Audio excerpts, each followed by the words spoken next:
SGC here, and we're back for final impression. Master of None, Season 1. Wow. Talk about full circle. Start with a wedding, end with a wedding. Or no, they didn't start with a wedding. But life choices. Wow.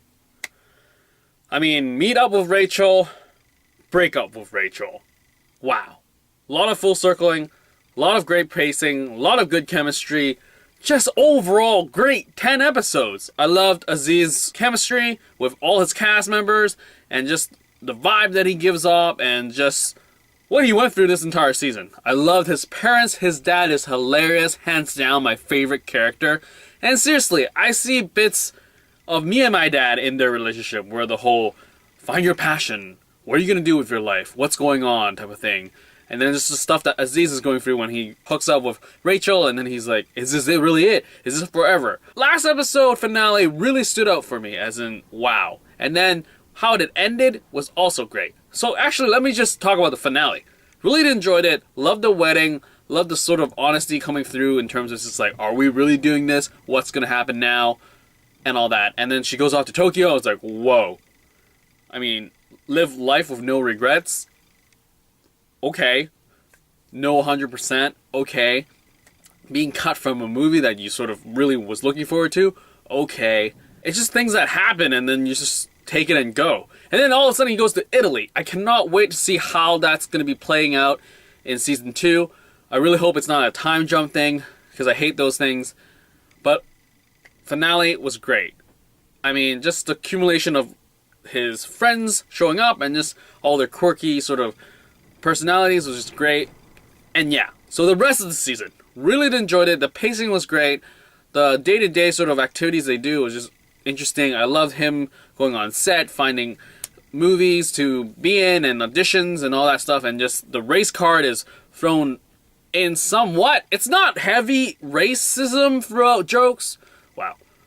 It's not heavy on racist jokes, and I enjoy that. I mean, they really deal with, like, just the realities of what a brown guy is in the States right now. You know, you get cast as the convenience store guy, or the scientist, or the cab driver with a heavy Indian accent. Really dug it.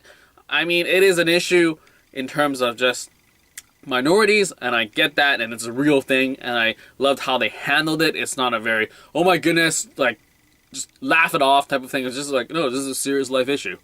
You know, this is what we minorities have to deal with. I mean, granted, I'm not Indian, but, you know, Asian Americans, Asian North Americans, Asian whatever, all have to deal with that sort of stereotypical casting. And I love the set stuff. I mean, watching Love, that was all a lot of set, and then now this, he's on set. I connect to that because I've been on sets, and it's just great.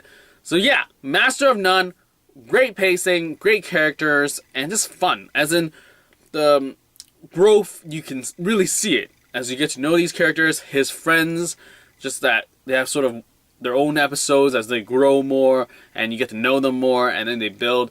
Sure, that Brian guy, I think that's the Asian guy's name, he had this one episode in the beginning where he just chilled with his dad and he sort of disappeared and he pops back up near the end and then, oh well. But I think that sort of happened with all three friends.